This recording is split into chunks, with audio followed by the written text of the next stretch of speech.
Et donc la vie de Salomon, elle tourne bien sûr autour de la cité de David, et c'est un des sujets, et toute l'histoire de Salomon va tourner autour de la cité de David. Alors j'ai créé un petit avant-propos avant cette biographie que je vais vous lire, qui est sur le contexte historique de l'écriture des proverbes. J'envoie le Alors, jingle et on part sur la lecture juste après. ok.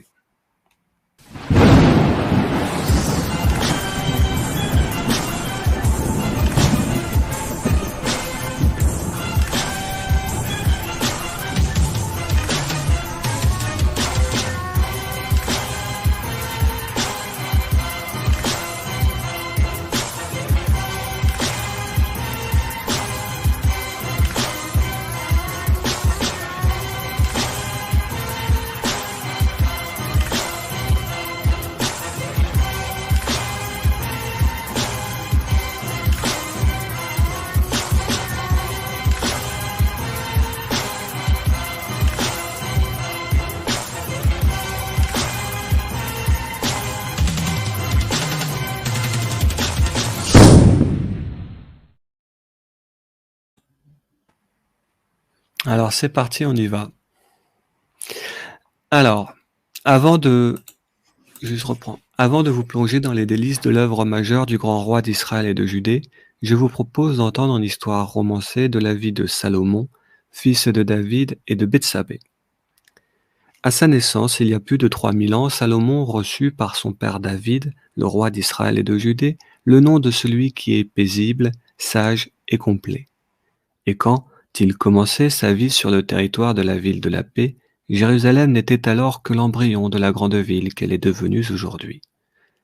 Elle était formée simplement de quelques maisons en terrasse et de tentes de nomades qui entouraient une impénétrable citadelle construite sur le mont Sion. Cette forteresse fut conquise aux Jébuséens par David, fils de Jessé, lors de la 7e année de son règne. Au cours des 33 années qui suivirent sa prise, David transforma cette place forte en la vision d'une capitale invincible et insaisissable qui règne au nom de Dieu sur le royaume des croyants réunifiés du nord et du sud. Durant son règne, le roi David assit la légitimité de sa maison judéenne comme étant l'héritière prévue dans le livre sur le royaume des croyants, fils d'Israël, fils d'Abraham, fils de Sem, fils de Noé. Depuis sa forteresse du mont Sion, David régnait donc sur sa maison et sa cité, qui étaient formées par 4 ailes symboliques. La première aile, qu'on appelait l'aile royale, servait aux tâches administratives et diplomatiques. C'est dans cette aile que se trouvait la salle du trône, la salle du conseil et les chambres pour les visiteurs. En face, dans l'aile de l'Éternel, se trouvaient les lieux d'hébergement et lieux d'activités religieuses et éducatives. Au rez-de-chaussée, il y avait la grande salle de l'Assemblée qui cachait, derrière ses tentes et ses voiles, l'autel des sacrifices de Aaron et l'arche d'alliance de Moïse, c'est-à-dire un coffre qui contenait ses gravures dans la pierre des 10 commandements, ainsi que les 5 manuscrits que Moïse écrivit, c'est-à-dire les livres de Au commencement, les noms, et il appela dans le désert les paroles. L'arche d'alliance ressemblait à un coffret de voyage avec ses 2 longueurs pour le transport sur l'épaule et ses ornements juifs. La grande salle de l'assemblée était au service de Dieu toute la journée et durant quelques soirées. Dès le matin, les Cohen et les Lévis œuvraient à l'éducation des jeunes enfants et adolescents. L'après-midi, ils récitaient à l'oral les instructions de Moïse contenues dans la Torah. Et, dès le milieu de l'après-midi, les chanteurs et les musiciens mettaient en musique les psaumes de David, de Corée, de Asaph, de Éthan, etc. Entre ces 2 ailes dans la cour centrale, on ne pouvait ne pas voir l'énorme rocher qui s'y trouvait. Le Kidam remarquait immédiatement par son arrachage et sa dépose que ce rocher ne faisait pas partie de la colline. Il s'agissait en effet du 3e plus grand artefact du judaïsme que David avait ramené dans sa forteresse du mont Sion. Celui-ci venait de la localité de Bethel, c'est-à-dire la maison de Dieu en français, et ce rocher avait été surnommé ainsi par Jacob, surnommé Israël. Géographiquement, la localité de Bethel se situait plus au nord dans les collines à une 20aine de kilomètres, et c'est avec du bétail, des rondins, des cordes et des hommes que les croyants ramenèrent sur le mont Sion le rocher de la fondation. ce rocher du fondement que David appelait dans ses psaumes l'escabeau, et la pierre où Jacob, fils d'Isaac et fils d'Abraham, eut, selon ce qui est écrit au commencement, son rêve universel dans lequel il entendit Dieu bénir par lui, Jacob, et par sa descendance, toutes les familles de la terre. La troisième aile de la cité de David était à gauche de l'aile de l'Éternel et s'appelait l'aile de l'armée. C'était dans cette aile qu'étaient aménagés les lieux d'hébergement et de réunion confiés à l'état-major des armées du royaume. À l'étage le plus haut, on trouvait la suite princière mise à disposition par David à Joab, le chef des armées. Dans ces étages inférieurs, on y hébergeait les membres de la famille de Joab, ainsi que les gradés de l'armée des vaillants de David. La majeure partie de l'armée bivouaquait dans des tentes à l'extérieur de la cité de David. Et c'est dans ce paysage de monts et de collines, de plateaux et de grottes, que l'armée effectuait son entraînement militaire. C'est au milieu des bergers et des cultivateurs que l'armée accomplissait sa mission de maintien de l'ordre et de protection des gens et de leurs réserves alimentaires. Dans les sous-sols de la cité de David se trouvaient gardées aussi continuellement par les membres de la garde royale les fameuses salles du trésor que David avait accumulées durant ses 50 années de conquête. Enfin, la quatrième et dernière aile de la cité de David était celle qu'on appelait l'aile de la famille, qui elle se tenait à droite de l'Éternel. Elle était formée par les lieux d'hébergement réservés au roi et aux membres de sa nombreuse famille, de 7 épouses et 17 enfants. Le roi logeait tout en haut de sa tour, alors que ses épouses et ses enfants logeaient en dessous de lui, en fonction de leur âge de naissance ou date de mariage. En dessous de tout ce beau monde, au niveau du sol, se trouvaient les grandes cuisines nécessaires pour nourrir tous ces gens. Voilà qui clôt cet avant-propos qui explique brièvement le cadre historique qui entoure l'entrée en fonction de Salomon, fils de David, roi d'Israël et de Judée. Voilà qui plante le décor de l'histoire de la vie d'un grand homme qui fut entouré de nombreuses femmes. Voilà. Donc ça, c'était la petite lecture. Et là, tu as mis en photo derrière ce qui est aujourd'hui les restes de la cité de David. Enfin, ce qu'on appelle à Jérusalem la cité de David qui était sur le mont Sion. Alors, il faut savoir que le mont Sion, c'est à l'extérieur de la vieille ville de Jérusalem, pour ceux qui ont déjà eu la chance d'y aller. Donc, c'est à l'extérieur de la vieille ville et c'est par la porte. Et ce qui fait la jonction entre le mont Sion et la vieille ville de Jérusalem, c'est la porte de Sion. Voilà. Et donc, il faut bien comprendre que à l'époque de David, Jérusalem, en fait, en réalité, n'existe pas. C'est Salomon qui construira la ville de la paix, Jérusalem. Et c'est lui qui bâtira bien sûr, sur la demande de son père David, Jérusalem, et effectivement aussi le mont du Temple, l'esplanade du Temple, ce qui est aujourd'hui devenu l'esplanade des mosquées, avec le dôme du Rocher, la mosquée Al-Aqsa. Voilà. Donc ça, c'était pour la petite présentation une petite lecture du livre. Voilà. Et donc ça, c'était l'avant-propos de la biographie. Puis après la biographie, comme j'annonce, on va parler des femmes qui entourent la vie de Salomon.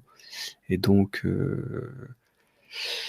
c'est Bethsabée. Et les quatre femmes qui entourent la vie de Salomon, c'est Bethsabée, sa mère, évidemment.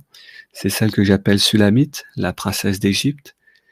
C'est la reine de Saba, celle qui je pense qui est la plus connue d'entre toutes. Et les dernières, ce sont la période un petit peu malheureuse sur la fin de règne, avec l'époque des filles capricieuses qui manipulent un petit peu le grand roi d'Israël et de Judée. Ou peut-être se laisse-t-il manipuler, qui sait. Voilà. Quelqu'un a peut-être des questions sur ce sujet-là, ou que je continue à en discuter? Oui, merci beaucoup pour cette lecture très intéressante. Voilà, qui met en le contexte donc où la cité de David par rapport à l'arrivée de Suleiman, alayhi salam, est très intéressant. On apprend beaucoup de choses en fait. Hein. C'est vrai que on sait que Daoud alayhi salam est parti de très bas, et qu'il avait été trouvé par le prophète, qui avait la mission d'en faire un roi et un prophète. Et également, on sait que il était enfant au départ et qu'il a eu un cheminement avec à sa côté, il était aux côtés du roi Saül, c'est-à-dire Talout. Ouais, c'est ça, Saül. Et c'est important aussi de voir comment, en tant que guerrier, il a débuté en tant que guerrier auprès de Saül, de Talout. Il a gravi les échelons pour enfin devenir le roi, le calife d'Allah sur terre pour le Banu Israël, mais également pour la Terre Sainte. Voilà, très important. Et puis le lieu aussi, hein, le lieu Jérusalem, donc là où la cité de David, comme tu dis, le mont Sion. Il y a aussi, ce sera intéressant d'en reparler par rapport aux antécédents avant que Daoud al-Salam y arrive pour monter, pour justement y installer la cité. Je pense qu'il y a aussi un passif par rapport à ce lieu-là. Bah David, en fait, David alayhi salam, là, il faut savoir qu'en fait, il est aussi considéré, bon, forcément, bien sûr, comme tu dis, comme un roi juste, mais c'est aussi considéré par les juifs et les chrétiens comme le fondateur de la religion. Chez les juifs, c'est considéré comme le fondateur du judaïsme. Alors on pourrait dire, mais non, chez les juifs, c'est Moïse, alayhi salam, qui est le fondateur de la religion. Oui, c'est vrai que c'est Moïse qui crée la religion par son livre et la lecture lévitique, mais celui qui crée vraiment le judaïsme au sens cultuel, c'est David. Et il le fait comment? Il le fait quand il réunit en un seul endroit les trois plus grands artefacts de l'époque qui existaient, c'est-à-dire l'arche d'alliance de Moïse, si on a parlé, l'autel de sacrifice de Salomon, et le rocher de la fondation. Alors, aujourd'hui, de ces trois artefacts, le seul qui reste, et qui est toujours, qui est quelque part, qui n'a pas bougé, c'est le rocher du fondement, qui lui est resté sur le mont du Temple. Et c'est à ce moment-là que David crée fonde vraiment culturellement la religion juive, en mettant une capitale, une culture, une raison de se réunir. Et chez les chrétiens aussi, les chrétiens considèrent aussi que c'est David qui est le fondateur de la religion chrétienne. Donc c'est pour ça David, il a vraiment une place très particulière dans tout le cheminement du livre, car il arrive en fait comme la confirmation des écrits de Moïse, parce que dans les prophéties de Jacob, surnommé Israël, écrite par Moïse, il avait annoncé qu'il viendrait un roi, et que ce roi viendrait de la tribu de Juda. Et ce roi, au final, c'est David, et c'est lui qui accomplit la prophétie, et aussi qui ouvre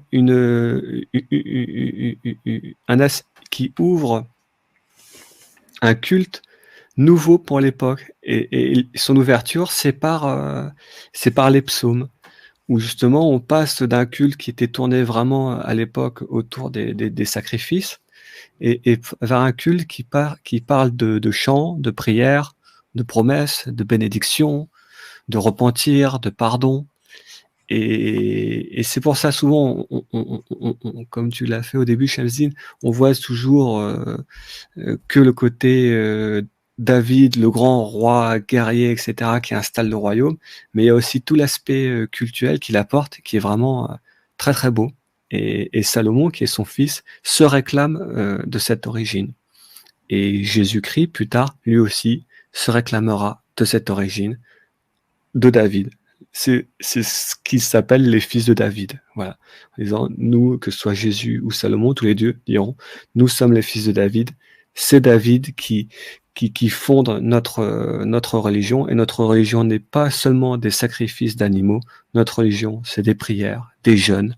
Il y a aussi des psaumes sur lesquels où David parle des jeûnes. Notre religion, c'est ça les actions de grâce. C'est parce que sacrifice à la base, c'est-à-dire action sacrée. Et c'est ça les actions sacrées au sens de David. C'est le jeûne, la prière, le chant, les bénédictions, les promesses, les vœux. Et c'est ça qu'il apporte beaucoup. Voilà. David, tout ce qu'il apporte. Très bien dit, très bien dit. Et justement, là, j'ai diffusé une photo, on a à fond, qui est en lien avec David, justement. Peux-tu nous en dire un petit peu sur ces endroits? Alors ça, je crois que c'est la source, c'est ça, c'est la source de... C'est quand... parce que effectivement, avec le roi Saul, qui lui était... qui avait été instauré par...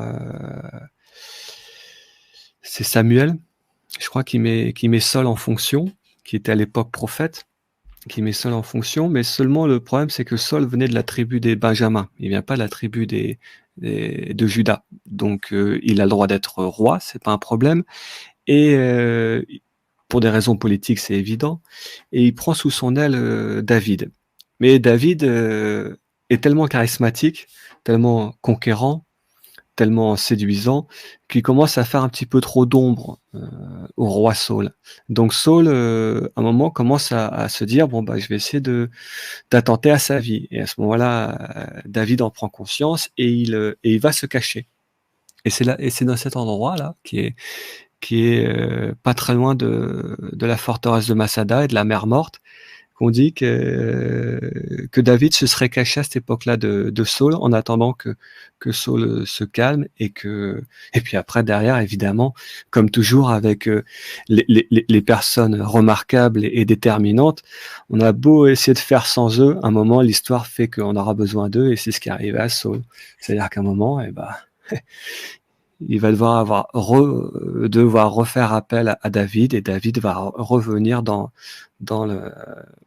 la vie de Saul et par un hasard du destin ou une coïncidence ou par la destinée, je vous laisse décider, au final ce sera David qui héritera du trône de Saul et ce sera pas le fils de Saul qui héritera du trône. Voilà, son fils malheureusement décédera, ou la décidée aura décidé qu'il devra décéder, et c'est comme ça que David arrivera à à hériter du pouvoir. Et donc il faut bien comprendre que l'histoire de Saul, je sais que souvent on considère, et ça c'est pareil chez les chrétiens, on met souvent Saul comme quelqu'un de très important, alors qu'en réalité, à mon sens, Saul n'est en fait là que pour expliquer comment David arrive au pouvoir. Voilà.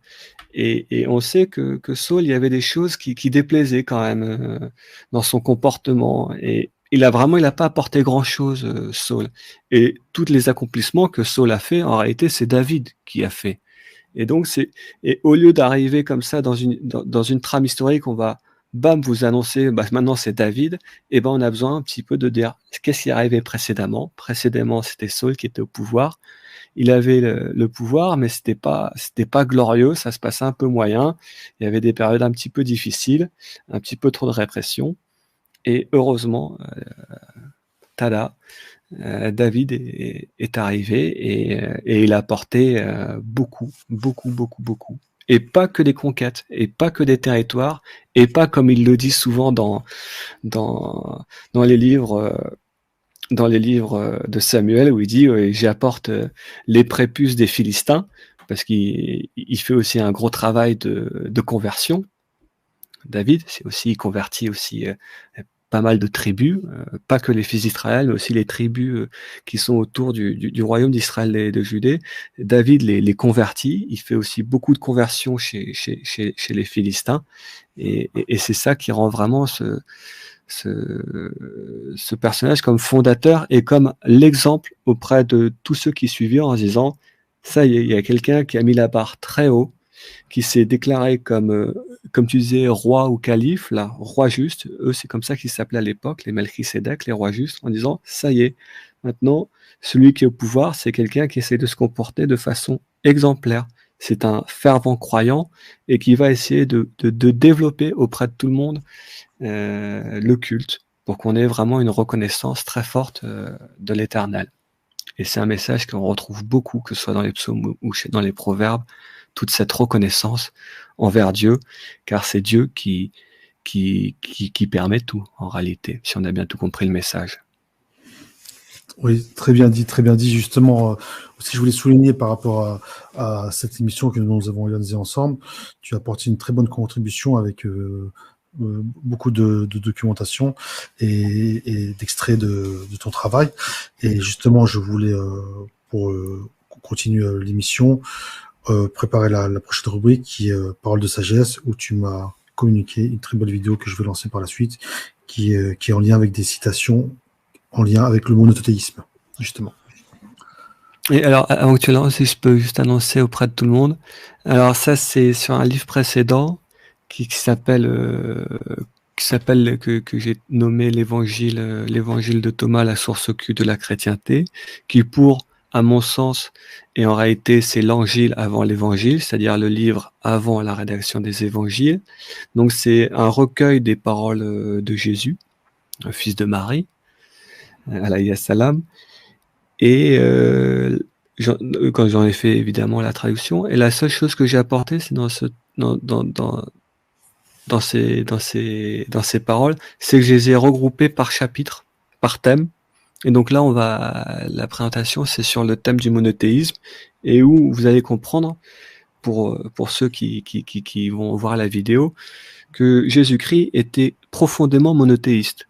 Voilà, c'est quelqu'un qui croyait vraiment dans un monothéisme pur. Et même, il y a un passage qui a un verset, qui est un logion, c'est comme ça que ça s'appelle, une parole qui est assez souvent dit, très mal compris, où on a les trois images, le Père, le Fils et le Saint-Esprit. Sauf que si on comprend bien dans ces trois images-là, il y a une image qui est supérieure aux autres, qui est supérieure au Père et au Fils, c'est celle du Saint-Esprit. Et donc, c'est encore la preuve que Jésus était profondément monothéiste, et il ne fait qu'utiliser ce que d'autres, que ce soit Ézéchiel ou Jérémie, utilisaient, c'est-à-dire l'image de l'Esprit de Dieu. Voilà. Ou même aussi dans le Coran, on retrouve l'image, si je me souviens bien, l'image de l'Esprit de Dieu comme l'essence de Dieu. Voilà. Très bien. On envoie la suite. Bismillah.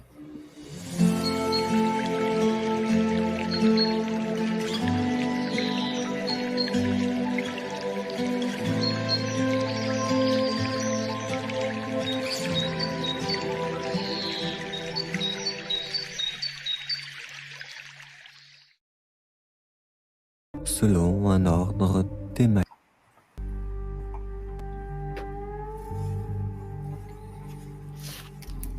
L'évangile de Thomas, selon un ordre thématique. Thème 4, logion sur le monothéisme. Jésus dit: L'homme est pareil à un pêcheur qui jette son filet à la mer. Il remonte de la mer plein de petits poissons. Au milieu de ces petits poissons, il trouve un poisson grand et excellent. Il rejette les petits poissons à la mer et choisit sans hésiter le plus grand. Que celui qui a des oreilles pour entendre, entende.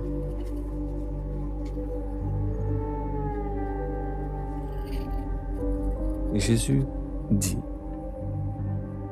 Lorsque vous verrez celui qui n'a pas été engendré de la femelle, prosternez-vous face contre terre et adorez-le, car celui-là est votre Père.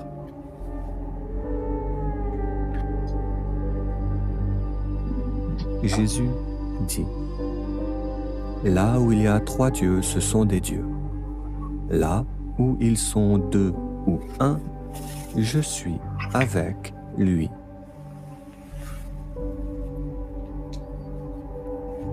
Jésus dit: Une place forte construite sur une haute colline.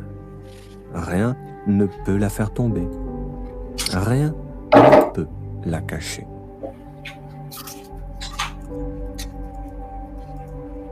Jésus dit: À celui qui médit contre le Père, on pardonnera. À celui qui médite contre le Fils, on lui pardonnera.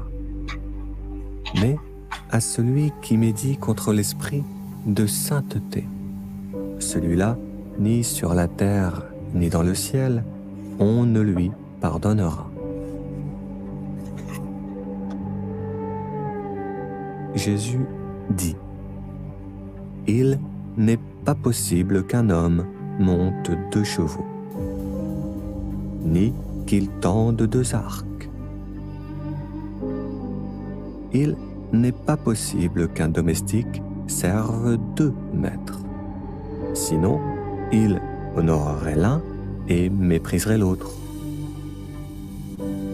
Jamais homme ne boit du vin vieux et ne désire immédiatement boire du vin nouveau. On ne verse pas de vin nouveau dans de vieilles outres, de peur qu'elles n'éclatent. On ne verse pas du vin vieux dans des outres neuves, de peur que le vin ne se gâte. On ne coupe pas un vieux morceau sur un vêtement neuf, car une déchirure se produirait. Jésus dit: Tournez vos regards vers le vivant tant que vous êtes vivant. Mort, vous chercherez à le voir, et vous ne le pourrez plus. Jésus dit: Adam est venu à l'existence de la part d'un grand pouvoir, d'une grande richesse. Pourtant, il n'a pas été jugé digne de vous. S'il avait été jugé digne, il n'aurait pas alors goûté à la mort.